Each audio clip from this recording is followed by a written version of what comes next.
Thank you very much, Mr. Speaker. As communicated yesterday in my opening, this is the third time we have an impeachment motion against the governor of Meru. And as I kept telling you, all through and through, from the time of the first impeachment motion to today, the governor's position has been that the problem is everybody else. To use our own words, she is the foremost peacemaker in Meru, even though I recall the Honorable Edwin Sifuna asking her last year, how do we reconcile the aggressive governor we see in the videos with the meek, humble, vulnerable governor that appears before the Senate? And I heard the Honorable Sifuna again ask yesterday something about for how long. The question was, for how long, Mr. Speaker, can we in good conscience allow Meru County to be in this perpetual circus of a crisis in which their governor, on average, every 4 months, has fallen out with the MCAs, has fallen out that time with all the elected leaders, the same problem now, that time with the church, now with our own deputy. And the point I'm trying to make, Mr. Speaker, it cannot be said, at least not honestly, that the Honorable Governor KAWIRA Mwangaza is being falsely accused, is being harassed, is being intimidated, and whatnot, and whatnot. I have said many allegories, some of which have put me in trouble with the Senate. I'll tell you a few more and hope this time I won't fall in trouble. Mr. Speaker, there is a famous book by Robert Greene, which I'm sure many of us here have read, called The 48 Laws of Power. And it describes many world events, many leaders, their successes, their failures, their mistakes, and whatnot. One of the stories I love in that book, because it is relevant to the matter before you, but also because of the event it describes and how it changed the world history. The world will be very different today. There will not be a Republic of Kenya today. Perhaps Britain and France would never have emerged as superpowers. In the 18th, 19th century, perhaps the United States would never have emerged. But for the failure of a leader in antiquity called Cyrus the Great to observe a simple rule of life called knowing when to stop. Mr. Speaker, it is our humble submission that if there was an impeachment motion in October last year highlighting misconduct of the category now before you, that motion failed because, of course, the High Court stopped the Assembly from debating it. But the point I'm making is issues were flagged about how the governor was running Meru County in that motion. She persisted, as a result of which a second motion was tabled and it reached this house. She was given very many kind lessons. I recall yesterday citing lessons from the Honorable Senator Tobiko.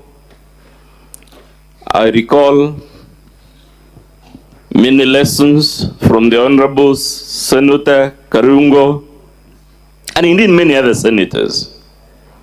And when we came again, just like today, the look was of that of a humble, meek, polite, vulnerable governor. And she promised, as she has just promised now, that if I recall her words, Mary will be a shining example in terms of good governance, in terms of calmness, in terms of everything good. Then, as they say in the medical world, people with conditions, sometimes they use a word called relapsing. The governor, after making that promise, and admittedly after the county enjoying brief moment of honeymoon, relapsed yet again to the very things that were in the first impeachment motion, to the very things that were in the second impeachment motion, and hence the reason we are before you for the third impeachment motion. Cyrus the Great, who is our lesson on leaders should know when to stop, when to change tact, when to turn a new leaf. Of course, we all know Cyrus the Great. The reason he is called the Great is that he was a great conqueror. He conquered the known world then, from Babylon to Mede to Achaemenids to Lydia. And basically, he was the ruler of the world as it was known then. But then there was one small country he discovered that didn't seem to be part of the known world, of a people called the Massageti. And instead of being content, he declares war on this country. For the record, Mr. Speaker, this country was actually led by a woman called Tommiris. And Tommiris, when Cyrus assembled his mighty army, Persia then was the superpower, assembled it on the river separating the boundaries of his empire with this small kingdom, was sent a message telling him, be content with your victory so far and the fact that you have conquered the world, and please stand. Attempt to tolerate seeing me rule my small, miserable country with its little resources, with its small army, and don't attack. And he was warned in that letter that if he attacked, nothing good would come from it. Instead of learning when to stop, Cyrus insisted on a war. Tommiris told him, then if you insist on a war, I want peace. I will allow your forces to cross the river without any resistance, and will fight from my side of the border on one condition, that will fight a conventional war. Cyrus agreed, but because he could never stand another leader enjoying any form of glory, just like our governor cannot stand an MP, an MCA, or anyone anywhere else in leadership, she must bring them down. Cyrus was obsessed with bringing down this little kingdom that, for no good reason other than his own vanity and his failure to know when to stop. So he pulls a trick, and we have seen many tricks on this podium, of a meek, humble, vulnerable-looking governor who is a victim of very many things, whose defense is, it wasn't me, it was someone else.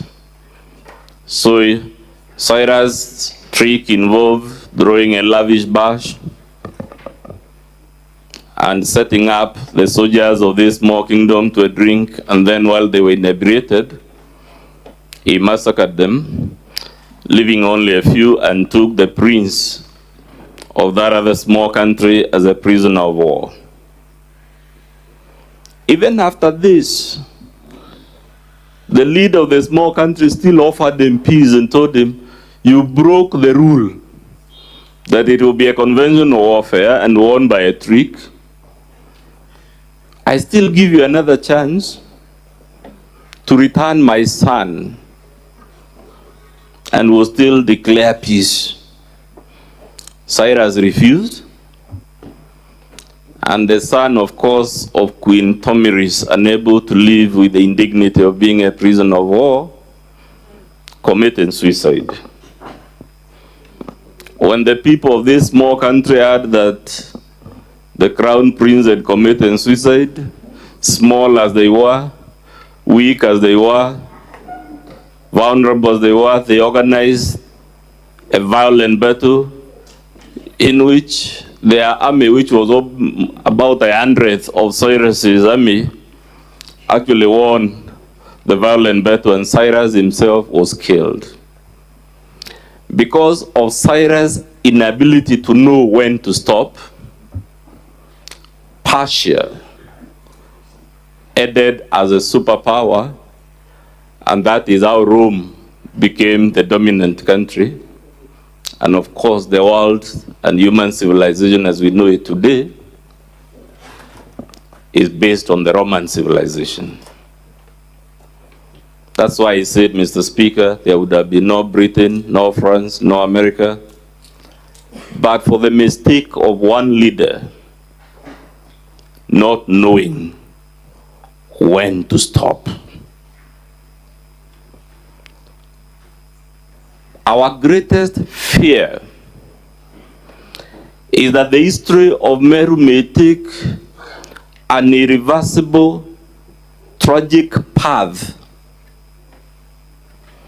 We saw very violent slaughters of animals, threats of slaughtering people and whatnot, and we don't know, as I was telling you, as long as our governor keeps relapsing to these confrontations, when things will take a turn for the worse in a manner that is irreversible. Is it fair that the people of Meru live in this state of anxiety? For how long can we subject them to the situation that has now prevailed? Governor KAWIRA Mwangaza, of course, will tell you she knows when to stop. The record is clear. You have seen the videos from our side. You have seen the videos from our side. It is clear.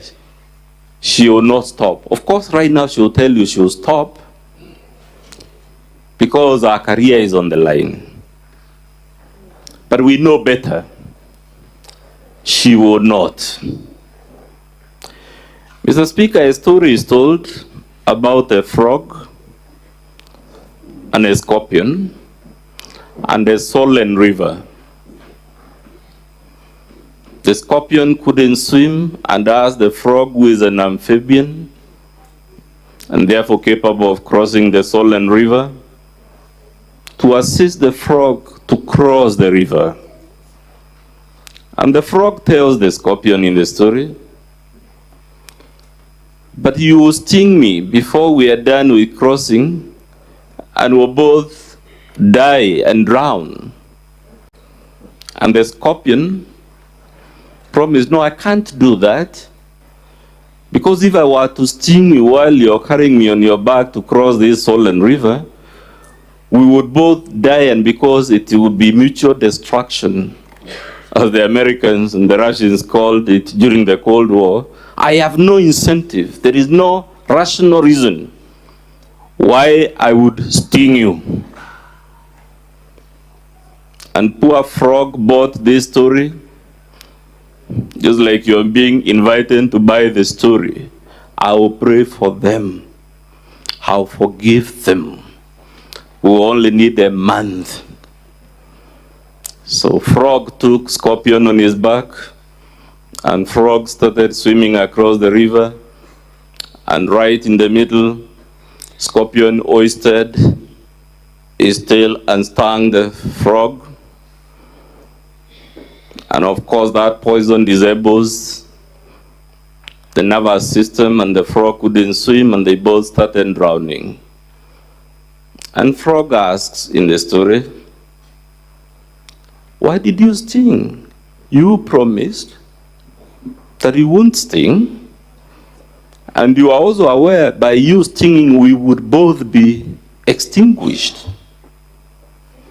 And Scorpion gave Frog a simple answer. I stung because it is in my nature to sting. We are submitting to you, Mr. Speaker, with all the humility.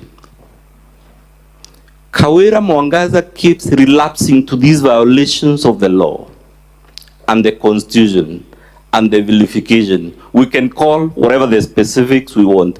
The reason she keeps relapsing back to the same thing is because, like that Scorpion in the story, it is in the nature of KAWIRA to sting.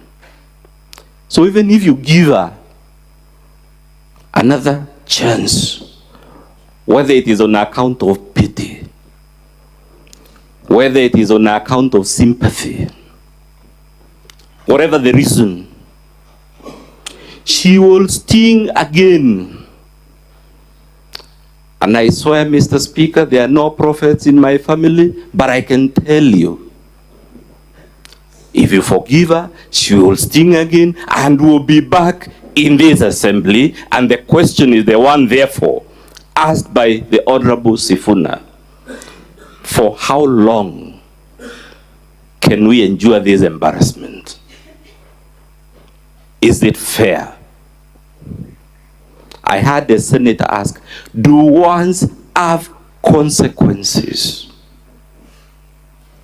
Of course, wants have consequences. Wars have been fought because someone said words that they shouldn't have said. That's why there is an adage that says, speech is silver, silence is golden.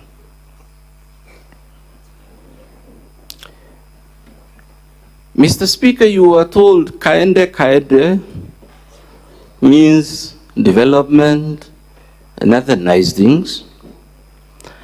I invite any of you because it's an open country.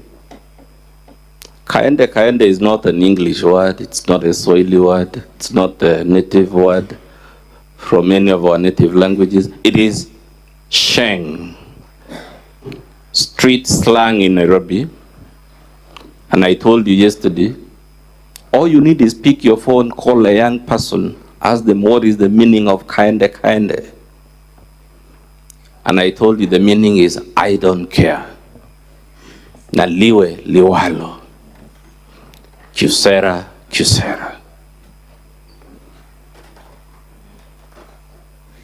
And I recall telling you, because it is in the nature of KAWIRA to do these type of things. When I mean it is in her nature, I mean she can't help it. It's part of our chemistry. Unfortunately, we have human beings like those, and they are our beloved brothers and sisters. We can't get rid of them, but we can't allow them to be governor. We can't allow them. They are our beloved mothers, sisters and brothers.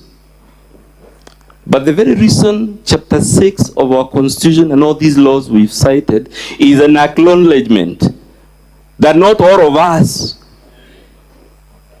can be a state officer. Some of us may be very intelligent. They may be very eloquent. They may have very good mobilization skills. As a matter of fact, they may be loved by the people. Barabbas was so loved that the people chose him over the Son of God.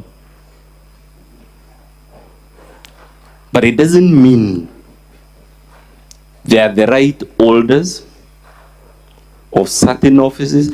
And if, by what I called in the last impeachment, that seemed to bring me into trouble with the Senate, an aberration of democracy. Mr. Speaker, Article 181 exists because the drafters of our Constitution, in their wisdom, realized democracy can produce aberrations, counterintuitive products. And governors like the one before you, I very humbly submit, Mr. Speaker, they are an aberration. They are not the type of product our democratic system of government was designed. And because the makers of our Constitution knew this sort of problem can arise from time to time, this august Senate and the County Assembly were given a counter-majoritarian power to remove state officers for violations such as those before you. I told you about CHAGE yesterday, and his song, It Wasn't Me. And true to my prediction, even though there are no prophets in my clan, the governor came here and the common denominator was that it wasn't me. I haven't done a single thing. Luckily, Mr. Speaker, today, while cross-examining our own legal man, Dixon Monenen Kanata, we were able to show the Senate, not my words, but Section 30 of the County Governments Act, and we were able to demonstrate to you it is immaterial that the acts in question were not personally committed by the governor, because that section says the governor is responsible for those acts. Those are not my words. The section we read says the governor shall be accountable. Those are not my words. The word used in the statute is the governor shall be accountable. And why this defense cannot hold, Mr. Speaker, is you would be setting a very dangerous precedent. In fact, you will have guillotined and killed Chapter 6 and Article 181, because anyone who walks in our villages, in our streets of our cities, you don't need to be very knowledgeable to know senior state officers invariably act by instructing someone else. You rarely ever find a governor, a president, or whoever directly doing something personally. Yet our Constitution says they are accountable to Parliament in the case of the national government. They are accountable to the County Assembly. Those are the words of the law. Mr. Speaker, if you were to uphold this defense, it would mean no one would ever be impeached, because all you need to do is act through others. Luckily, Mr. Speaker, we also cited another law for you that expressly speaks to acting through others. And in short, all we are trying to tell you, Mr. Speaker, is that there is no valid defense to the charges against Governor KAWIRA Mwangaza. What she has done, which is what she has done all along, is to tell you it wasn't me. Even if she was caught on camera, it wasn't me. Even if she was caught in various places, in Shaggy's song, the man engaging in Ankipanki is caught, in the bathroom, on the sofa, and in yet another place, and it's all recorded, and his persistent reply is, "It wasn't me." We have shown you that defense is not available as a matter of plain law, but it is not also available as a matter of principle. I propose to leave it at that point, Mr. Speaker, to share the remaining minutes with my learned colleague, Mr. Mutembei Jacob Ngwele, who will take you to the specifics of what is the case we brought before you, what is the response to that case, what are the admissions the governor made at the county assembly, and when all that is done, we shall beseech you in the name of God, whether it is the Christian God or the God of the Nyambene and Mount Kenya hills that they are mere worship before the current civilization, that the time to stop this madness in Meru has come.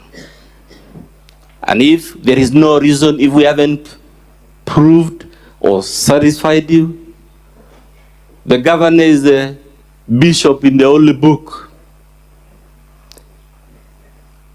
In the event we have not persuaded you on the evidence, Mr. Speaker, I hope we have persuaded, wherever the truth lies, there is an unsustainable crisis in Meru. And even if you must jettison one person to save the ship called Meru County with the 1 million inhabitants, your act is still justifiable even under the Holy Book. I now cede the floor to Mr. Jacob Ngwele.